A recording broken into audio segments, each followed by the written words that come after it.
Hey everyone, welcome back. Today we're looking at Polestar. Polestar shares plummet 40% in the 5 trading days as filing delays continue.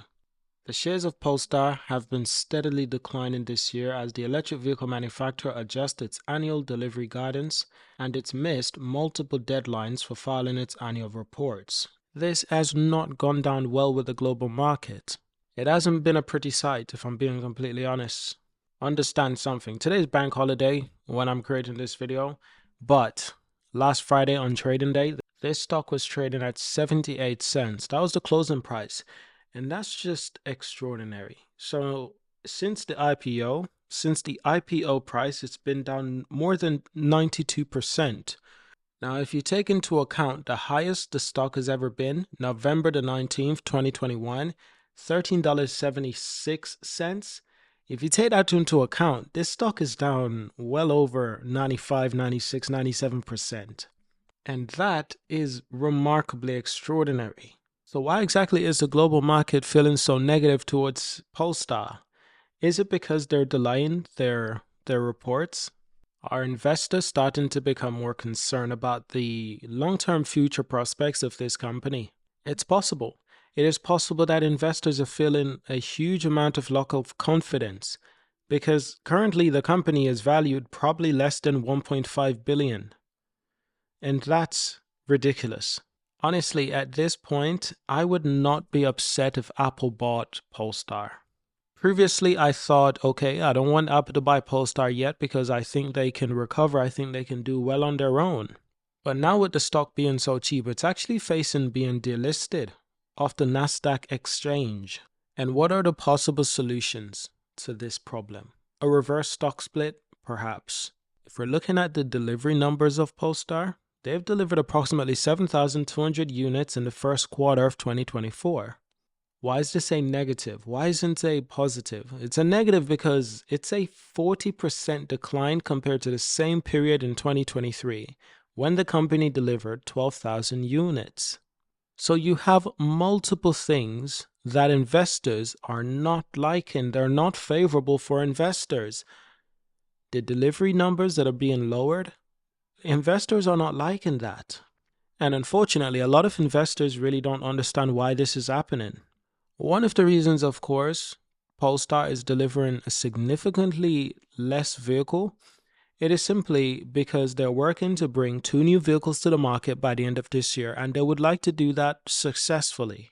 So Polestar has decided to basically sacrifice the deliveries numbers for this year in order to make sure that the Polestar 3 and the Polestar 4 has the best launch and the most success that is possible.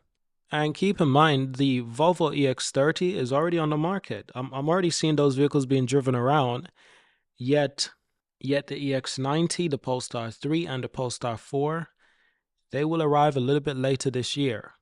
But I can obviously tell that Polestar wants these cars to be perfect, Volvo wants their cars to be perfect, and at the moment Polestar is willing to make this sacrifice.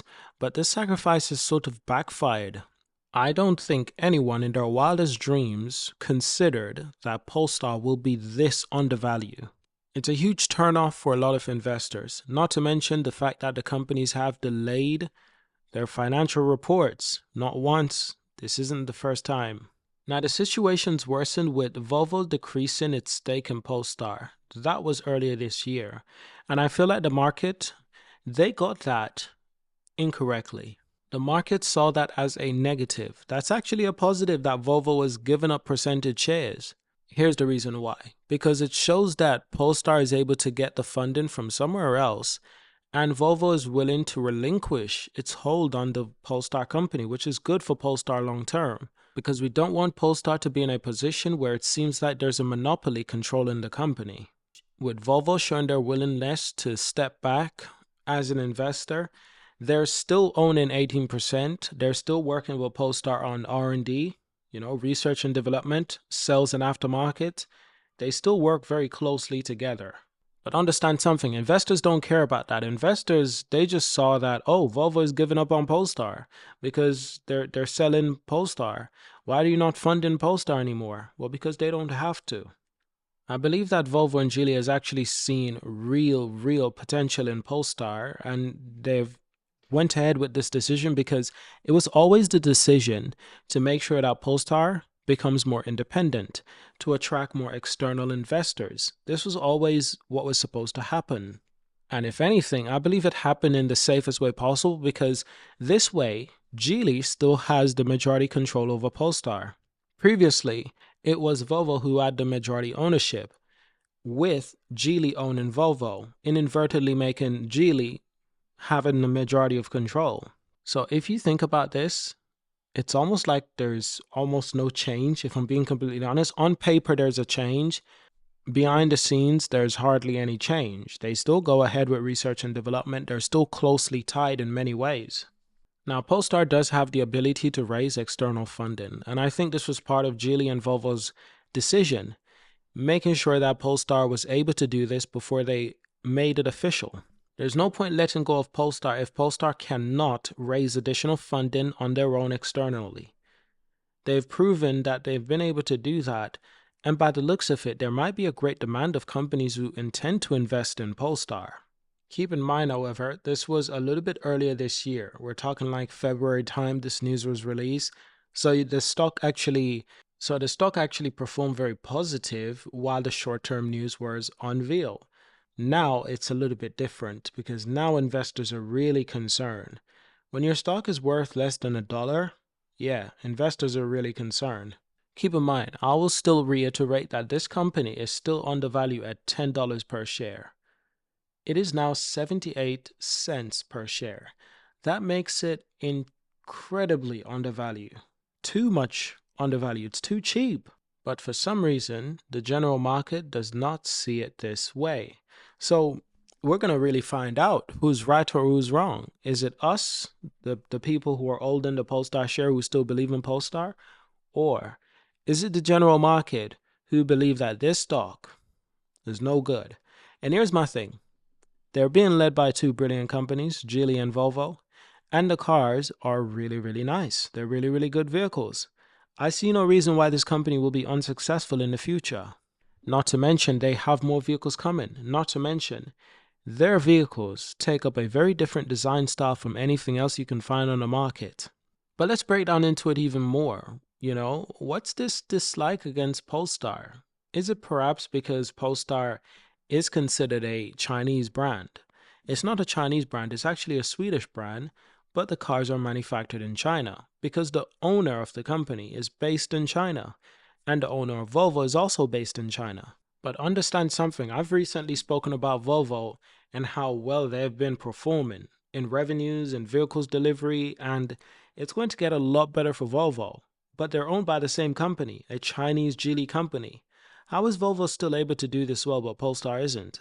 Not to mention the Volvo shares also doing particularly well. You got to understand, Volvo delivered over 700,000 vehicles last year in 2023. That's remarkable, to say the least. And this will continue to rise. This will continue to rise in all sorts of ways. But look even more positive. If you don't think that the Chinese company Geely is equipped enough to be responsible for Polestar, let's look at what, Volvo has been able to accomplish. I've already spoken about this, but let's keep it really simple. Volvo Cars in 2023 profits increased by 43% to deliver a record year in the company's 97-year history. Profits rose by 43%. Do you know what that is to investors? It's like miracle. It's like seeing a unicorn being birthed. It is remarkably impressive what Volvo is doing and what they're going to continue doing. The revenue also rose by 21% in 2023. Profits rose by 43%. So clearly, Volvo is being led correctly and they're doing something right. So don't you think that this is Polestar's future? Granted, Polestar has no intentions to compete with Volvo, to compete with Tesla, Audi. No. Polestar intends to compete with the likes of Porsche. Polestar intends to deliver 200, 300 vehicles, 1,000 vehicles per year. That's their target. That's their target audience, and their vehicle is more expensive than the average Volvo. That's the idea of Polestar. They want to make premium vehicles, sort of similar to NIO, but NIO's making premium vehicles, but they're going for a larger market, more like Mercedes, BMW, Audi. And if I might say, Volvo is actually going after Audi now. Volvo is going after Audi. And if I'm being completely honest, they're not too far away. The Volvo, what it is to the image of what it is to drive a Volvo has changed in the last few years. It's changed dramatically in the best way possible. So I don't know. You tell me. Do you think Polestar is being led by the correct companies, by the correct people? I think so. The CEO, Thomas Ingeloth of Polestar, recently addressed the shareholders. Now, this was emphasizing the company's commitment to succeeding with its latest models, the Polestar 3 and Polestar 4. Ingeloth also mentioned that the final prototype of the Polestar 5 will be completed this year.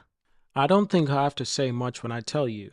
Right now, Polestar is one of the few, perhaps the only EV company that is only selling one car. They've only got one car to sell, and it's been this way for like 2-4 years now. They only have one vehicle to sell. And they actually sell surprisingly well, especially in the European market. I'm seeing Polestar vehicles everywhere in the UK. All the time. I'm seeing them more and more. Perhaps because I do a lot of driving. But it's a positive sign. I think with the Polestar 3 and Polestar 4, in fact, I don't think, I know, this will have a huge positive impact on the company globally. I think this will also impact the stock in a very positive light.